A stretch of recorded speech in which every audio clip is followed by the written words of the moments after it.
El empresario y cuñado de Guillermo Lasso sostiene que la fiscalía se basa en elucubraciones.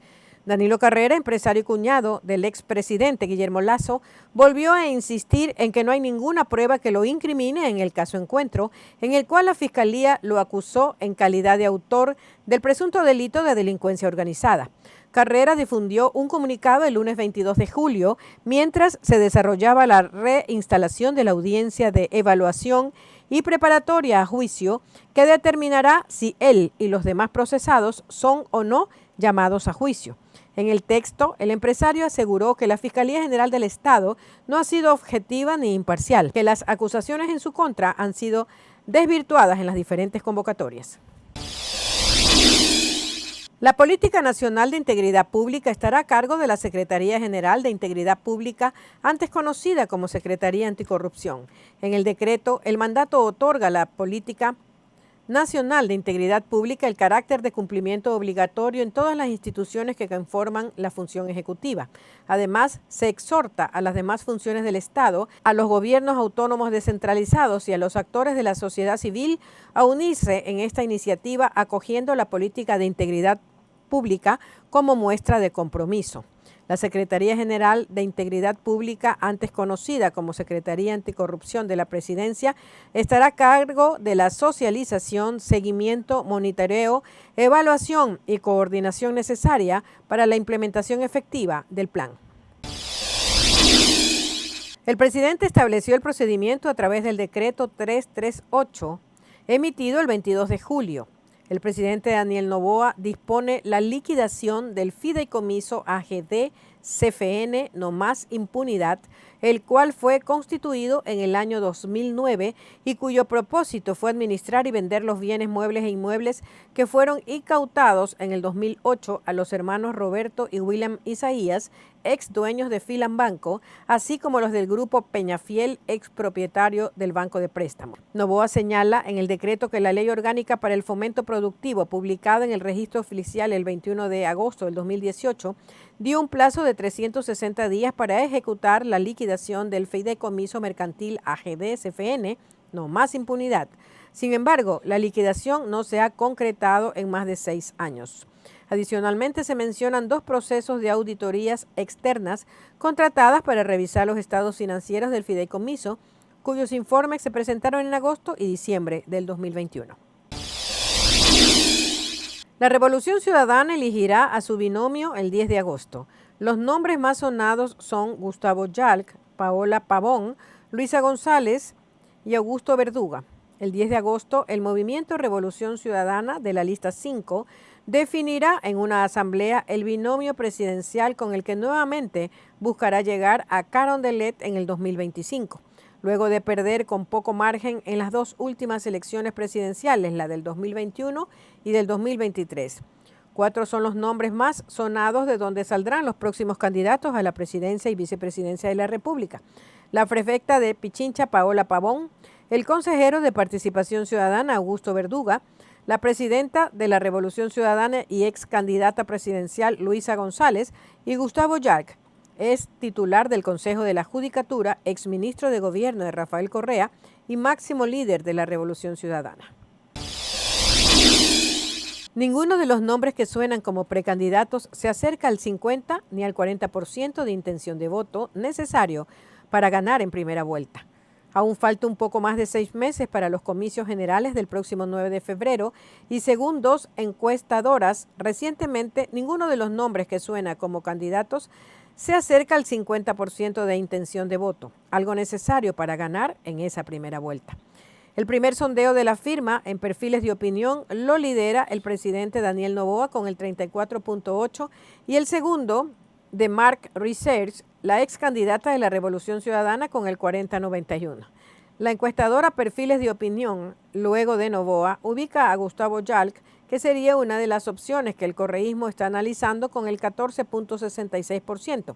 Luego está Leonidas Issa, precandidato de Pachacuti, con el 6.1%. Después Pedro Granja, quien terciaría por el Partido Socialista Ecuatoriano, con el 1.85%. Después Andrea González, la ex candidata a la vicepresidencia con Fernando Villavicencio y precandidata del Partido Social Sociedad Patriótica, con el 1.83%. Luego figura Cristina Reyes, que no ha mencionado querer ser candidata, con el 1,62, y le sigue Henry Cucalón, exministro de Gobierno de Guillermo Lasso y precandidato de Construye, con el 1,8. La ministra se comprometió a dar seguimiento a esta problemática hasta encontrar una solución definitiva. La ministra de Trabajo, Ivonne Núñez Figueroa, recibió a un grupo de ex trabajadores de medios de comunicación incautados y cerrados por el Estado ecuatoriano, conformado por el grupo de radios Super K800, Carrusel, La Prensa Sport y el Telégrafo, así como por Editorial Uminasa del Ecuador, de las revistas El Agro, La Onda, Los Valles, San Borondón, Costa y La Otra. La reunión se desarrolló en la ciudad de Guayaquil el 22 de julio y los ex empleados expusieron la situación que vienen atravesando desde hace más de 6 años ante la falta de pago de sus liquidaciones IES y BIES. La ministra Núñez se comprometió a dar seguimiento a esta problemática hasta encontrar una solución definitiva lo antes posible para que los ex trabajadores de los medios de comunicación incautados, los ex trabajadores que suman cerca de 180, con 5 fallecidos, tienen pendiente recibir valores que ascienden a 1,8 millones fuera de lo que debe recibir Cablevisión, que tiene un dictamen aparte emitido por la justicia. El organismo aclaró que la concusión es un delito penal, no infracción electoral. El quejoso Manuel Peñafiel argumentó que Abad le siniestró sus derechos. El Pleno del Tribunal Contencioso Electoral no admitió una denuncia de infracción electoral por presunta concusión interpuesta en contra de la vicepresidenta de la República, Verónica Abad, a quien el gobierno de Daniel Noboa la envió a Israel como embajadora para mediar por la paz en un conflicto bélico histórico con Palestina. Por unanimidad, el 2 de julio, el Pleno del Tribunal Contencioso Electoral inadmitió una denuncia por infracción electoral por presunta concusión planteada por Manuel Peñafiel Falconi, presidente de una organización llamada Corte de Justicia Indígena del Ecuador, contra Verónica Abad. Peñafiel argumentó que su demanda se basa en un delito de concusión a una persona de elección popular como es Abad y como pruebas presentó la denuncia penal que ingresó en la Fiscalía General del Estado y que se habían siniestrado sus derechos y discriminado a los pueblos y nacionalidades indígenas.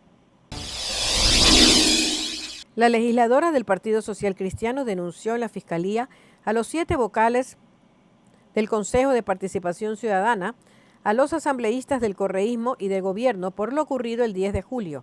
La integrante de la Asamblea Nacional, Gisela Molina Álvarez, denunció por presunto tráfico de influencias a los vocales del Consejo de Participación Ciudadana y Control Social y a varios legisladores de la Comisión de Fiscalización del Movimiento Correísta de la Revolución Ciudadana y de la bancada oficialista Acción Democrática Nacional, tras la designación de Mario Godoy Naranjo como presidente del Consejo de la Judicatura.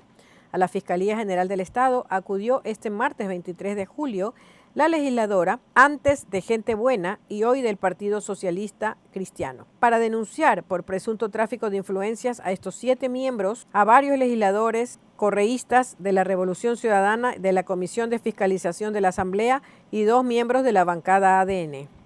Uno de ellos, Elkner Recalde, vicepresidente de la legislatura. La denuncia se sustenta en los hechos ocurridos el 10 de julio, cuando se eligió a Mario Godoy y como presidente de la Judicatura en una sesión del Consejo de Participación Ciudadana escandaloso. Criticaron la manera de proceder de la Fiscalía y el uso de los colores de la bandera de Guayaquil en la imagen creada para identificar a la investigación. Estas autoridades locales, asambleístas y militares del movimiento correísta Revolución Ciudadana expresaron su respaldo al alcalde de Guayaquil, Aquiles Álvarez, tras los allanamientos ejecutados por la Fiscalía el martes 23 de julio en oficinas de Guayaquil y Milagro como parte del denominado caso AAA, en que él es investigado por supuesto comercio ilícito de combustibles.